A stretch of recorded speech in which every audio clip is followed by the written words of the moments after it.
welcome back everybody. Today we're going to be making a brown butter ravioli. It's a Jackson Family Foods original.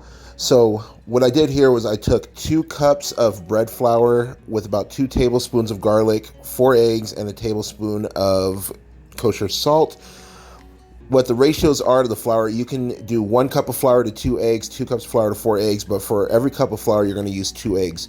Go ahead, throw it in the food processor. You can do it by the hand, but food processors are so much better at building the gluten a lot faster, and it saves your wrist. So after about 2 minutes in the food processor, you should have the consistency of Play-Doh. Go ahead and form it into a nice taut ball, roll it out, and leave it on some saran wrap. Go ahead, wrap it up real nice and firm. Try not to get any air gaps in there. And you're going to let it rest in the refrigerator for about 5 minutes. Also, remember, I got this from Joshua Wiseman. Little happy face. Happy dough is a good dough.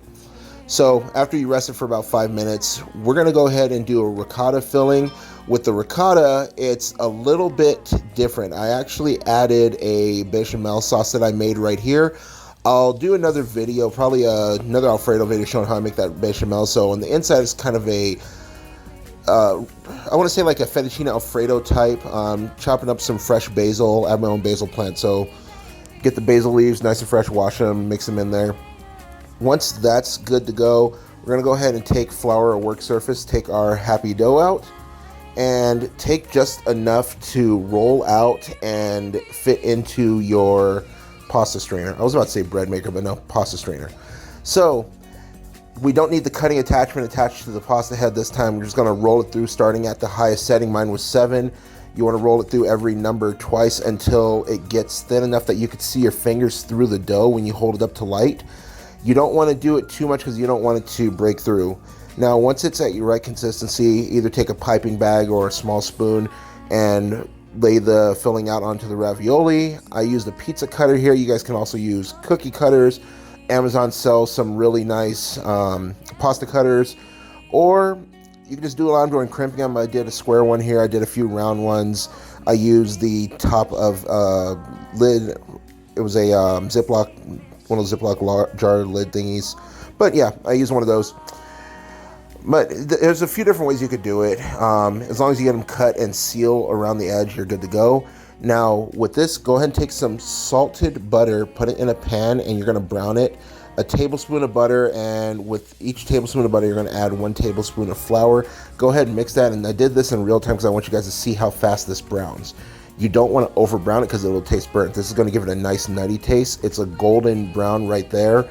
Now I'm starting to speed it up. This is where you want to go ahead and add a little more flour if it's too watery, which mine was. I'm going to switch to a whisk, and I'm also going to add some Romano cheese.